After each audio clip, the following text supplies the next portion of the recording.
বিয়ের প্রথম প্রথম বেশিরভাগ মেয়েরা লাজবন্তী থাকে। তারা এভাবেই থাকতে ভালোবাসে। সাধারণত মেয়েরা শ্বশুর ঘরে গিয়ে কটু কথার উত্তর করতে, ঠেস দেওয়া কথার জবাব দিতে কিংবা অন্যায় প্রতিবাদ করতে অস্বস্তি বোধ করে। একটা কথা ঠোঁট খুলে বলার আগে 10 বার ভাবে, বলে ফেলার পরেও 20 বার আফসোস করে, এই ভেবে যে কেন মরতে বলতে গেলাম, না বললেই তো হতো।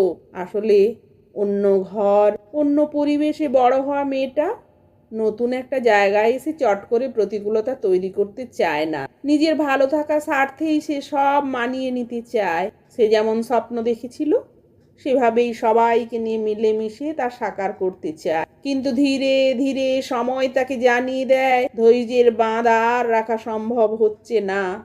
প্রতিদিন যখন সে উপলব্ধি করে আসলেই এটা পরদেশ, পরঘর, সে আস্তে আস্তে একাত্ম হওয়া থেকে সরে এসে একা করে নেয় নিজেকে।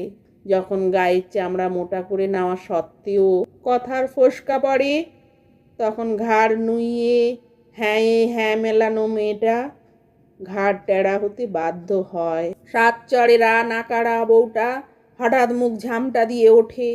এক সময় ঝগড়া দেখে হাত পা কাঁপত যার, সেই গলা তুলে যুক্তি খণ্ডন করতে শিখে যায়। পরিবেশ পরিস্থিতি ভীতু দুর্বল মনের মেয়েটাকেও অতি প্রতিবাদী করে দেয়। বাপ মায়ের বাধ্য কন্যা খুঁড়োর কলে পড়ে স্বস্তি খুঁজতে খুঁজতে একদিন অবাধ্য বউ হয়ে যায়।